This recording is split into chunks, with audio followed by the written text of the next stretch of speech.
ಕೃಷ್ಣಂ ಪ್ರಣಯ ಸಖಿ ಚಿತ್ರ ಮಾಡಿ ಗಣೇಶ್ ಭರ್ಜರಿ ಕಂಬ್ಯಾಕ್ ಮಾಡಿದ್ದಾರೆ. ಕಳೆದ ವರ್ಷ ಬಾಕ್ಸ್ ಆಫೀಸ್ ಶೇಕ್ ಮಾಡಿದ್ದ ಏಕೈಕ ರೊಮ್ಯಾಂಟಿಕ್ ಸಿನಿಮಾ ಇದು.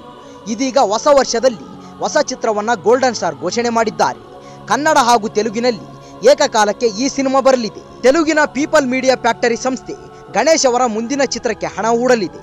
ಧನಂಜಯ್ ಎಂಬುವವರು ಆಕ್ಷನ್ ಕಟ್ ಹೇಳಲಿದ್ದಾರೆ. ಟೈಟಲ್ ಸಮೇತ ಚಿತ್ರದ ಟೀಸರ್ ರಿಲೀಸ್ ಆಗಿದೆ. ಪಿನಾಕ ಎಂಬ ಟೈಟಲ್ ಫಿಕ್ಸ್ ಆಗಿದೆ. ಒಮ್ಮೆ ಮಂತ್ರದಂಡ, ಮತ್ತೊಮ್ಮೆ ತ್ರಿಶೂಲ ಹಿಡಿದು ಗೋಲ್ಡನ್ ಸ್ಟಾರ್ ಅಬ್ಬರಿಸಿದ್ದಾರೆ. ರುದ್ರನಾಗಿ ಕ್ಷುದ್ರ ಶಕ್ತಿಗೆ ಸವಾಲು ಹಾಕಿದ್ದಾರೆ. ಅಂದ ಹಾಗೆ ಇದು ಗಣೇಶ್ ನಟನೆಯ 49ನೇ ಸಿನಿಮಾ.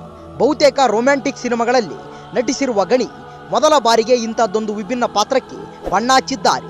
ಗಣೇಶ್ ಖಡಕ್ ವಾಯ್ಸ್ ಹಿನ್ನೆಲೆಯಲ್ಲಿ ಪಿನಾಕ ಟೀಸರ್ ಶುರುವಾಗುತ್ತದೆ.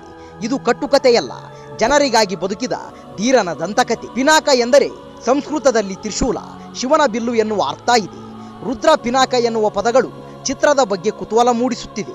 ಟೀಸರ್ ಕೊನೆಗೆ ಶಿವನಂತೆ ಗಣಿ ಕಾಣಿಸಿಕೊಂಡಿದ್ದಾರೆ. ಹಾಗಾಗಿ ಚಿತ್ರದ ಕತೆ ಏನು ಎನ್ನುವ ಚರ್ಚೆ ಶುರುವಾಗಿದೆ. ಟೀಸರ್ ಚೆನ್ನಾಗಿದೆ. ಗಣಿ ಜಬರ್ದಸ್ತ್ ಪಾತ್ರದಲ್ಲಿ ಮಿಂಚಿದ್ದಾರೆ. ಆದರೆ ಸಾಕಷ್ಟು ಕಡೆಗಳಲ್ಲಿ AI ಬಳಸಿ ಟೀಸರ್ ಕಟ್ಟಿಕೊಟ್ಟಿರುವುದು ಕೆಲವರಿಗೆ ಬೇಸರ ತಂದಿದೆ. ಈಗಾಗಲೇ ಗಣೇಶ್ ನಟನೆಯ ಯುವರ್ ಸಿನ್ಸಿಯರ್ಲಿ ರಾಮ್ ಚಿತ್ರದ ಚಿತ್ರೀಕರಣ ನಡೀತಿದೆ. ಚಿತ್ರದಲ್ಲಿ ಗಣಿ ಜೊತೆ ರಮೇಶ್ ಅರವಿಂದ್ ಕೂಡ ಬಣ್ಣ ಹಚ್ಚಿದ್ದಾರೆ. ಈ ಸಿನಿಮಾ ಬಳಿಕ ಪಿನಾಕ ತೆರೆಗೆ ಬರುವ ನಿರೀಕ್ಷೆ ಇದೆ.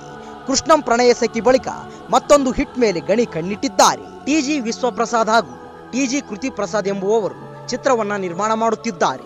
ಹರಿ ವೇದಾಂತಂ ಛಾಯಾಗ್ರಹಣ ಪಿನಾಕ ಚಿತ್ರಕ್ಕಿದೆ. ಟೈಟಲ್ನಿಂದಲೇ ಸಿನಿಮಾ ಕುತೂಹಲ ಮೂಡಿಸಿದೆ. ಇದೊಂದು ಫ್ಯಾಂಟಸಿ ಆಕ್ಷನ್ ಸಿನಿಮಾ ಎನ್ನುವುದು ಗೊತ್ತಾಗುತ್ತಿದೆ. ಶಂಕರ್ ಹಾಗೂ ರಾಮ್ ಚರಣ್ ಕಾಂಬಿನೇಷನ್ನ ಗೇಮ್ ಚೇಂಜರ್ ಸಿನಿಮಾದ ಟ್ರೈಲರ್ ರಿಲೀಸ್ ಆಗಿದೆ. ಸಂಕ್ರಾಂತಿ ಸಂಭ್ರಮದಲ್ಲಿ ಸಿನಿಮಾ ತೆರೆಗೆ ಬರಲಿದೆ. ತಂದೆ ಮಗನಾಗಿ ದ್ವಿಪಾತ್ರದಲ್ಲಿ ಮೆಗಾ ಪವರ್ ಸ್ಟಾರ್ ಅಬ್ಬರಿಸಿದ್ದಾರೆ. ಮೊದಲ ನೋಟದಲ್ಲಿ ಆಕ್ಷನ್ ಪ್ಯಾಕ್ಡ್ ಟ್ರೈಲರ್ ಗಮನ ಸೆಳೆದಿದೆ. ಒಬ್ಬ ರಾಜಕಾರಣಿ ಹಾಗೂ ಸರ್ಕಾರಿ ಉದ್ಯೋಗಿ ನಡುವೆ ನಡೆಯುವ ಕಥೆಯೇ ಗೇಮ್ ಚೇಂಜರ್. ಭ್ರಷ್ಟಾಚಾರದ ವಿರುದ್ಧ ತಿರುಗಿ ಬೀಳುವ IAS ಅಧಿಕಾರಿಯಾಗಿ ರಾಮ್ ಚರಣ್, ಅದನ್ನ ಎದುರಿಸುವ ಆಂಧ್ರ CM ಆಗಿ ಬೊಪ್ಪಿಲಿ ಮೊಪ್ಪಿದೇವಿ ಕಾಣಿಸಿಕೊಂಡಿದ್ದಾರೆ. ಈ ನಡುವೆ ಫ್ಲಾಶ್ ಬ್ಯಾಕ್ನಲ್ಲಿ ಅಪ್ಪಣ್ಣನ ಕಥೆಯು ಬಂದು ಹೋಗುತ್ತದೆ.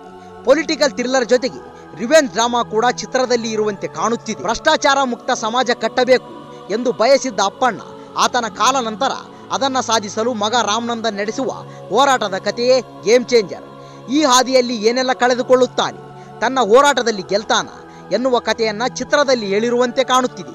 ಬಹಳ ಹಿಂದೆ ಶುರುವಾಗಿದ್ದ ಗೇಮ್ ಚೇಂಜರ್ ಸಿನಿಮಾ ಕಾರಣಾಂತರಗಳಿಂದ ತಡವಾಗುತ್ತಾ ಬಂತು. RRR ಬಳಿಕ ಸೋಲೋ ಹೀರೋ ಆಗಿ ರಾಮ್ ಚರಣ್ ಅವರ ಮೊದಲ ಸಿನಿಮಾ ಇದು.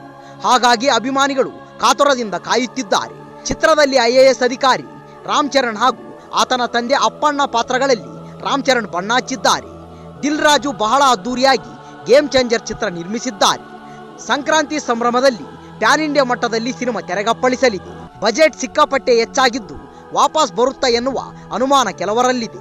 ಎಲ್ಲಕ್ಕಿಂತ ಮುಖ್ಯವಾಗಿ ನಿರ್ದೇಶಕ ಶಂಕರ್ ಕಂಬ್ಯಾಕ್ ಮಾಡುತ್ತಾರಾ ಎನ್ನುವ ಕುತೂಹಲವೂ ಇದೆ. ಭಿನ್ನ ವಿಭಿನ್ನ ಅವತಾರಗಳಲ್ಲಿ ರಾಮ್ ಚರಣ್ ದರ್ಶನ ಕೊಟ್ಟಿದ್ದಾರೆ. ಒಂದೇ ಚಿತ್ರದಲ್ಲಿ ಇಷ್ಟು ಗೆಟಪ್ ನೋಡಿ ಅಭಿಮಾನಿಗಳು ಉಬ್ಬೇರಿಸಿದ್ದಾರೆ. ಖಡಕ್ ಡೈಲಾಗ್ಸ್, ಜಬರ್ದಸ್ತ್ ಆಕ್ಷನ್, ಸಣ್ಣ ಸಣ್ಣ ಸಾಂಗ್ ಜಲಕ್ ಮಿಕ್ಸ್ ಮಾಡಿ ಟ್ರೈಲರ್ ಕಟ್ ಮಾಡಲಾಗಿದೆ. ಕೊನೆಯಲ್ಲಿ ಲುಂಗಿ ಉಟ್ಟು ಕತ್ತಿ ಹಿಡಿದು ಹೆಲಿಕಾಪ್ಟರ್ನಿಂದ ಚರಣ್ ಇಳಿದು ಬರುವ ರೀತಿ ಅಭಿಮಾನಿಗಳಿಗೆ ಇಷ್ಟವಾಗಿದೆ. ಶಂಕರ್ ಸಿನಿಮಾಗಳಲ್ಲಿ ಮುಖ್ಯವಾಗಿ ಭ್ರಷ್ಟಾಚಾರದ ವಿರುದ್ಧ ಹೋರಾಟದ ಕತೆ ಇರುತ್ತದೆ. ಗೇಮ್ ಚೇಂಜರ್ ಚಿತ್ರದಲ್ಲಿ ಕೂಡ ಅದೇ ಕೇಂದ್ರ ಬಿಂದು ಎನ್ನುವುದು ಗೊತ್ತಾಗುತ್ತಿದೆ.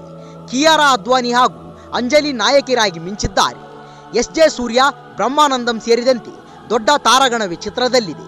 ಅಂದ ಹಾಗೆ ಗೇಮ್ ಚೇಂಜರ್ ಚಿತ್ರ ಇದೇ ಜನವರಿ 10ರಂದು ಪ್ಯಾನ್ ಇಂಡಿಯಾ ಮಟ್ಟದಲ್ಲಿ ಬಿಡುಗಡೆಯಾಗಲಿದೆ.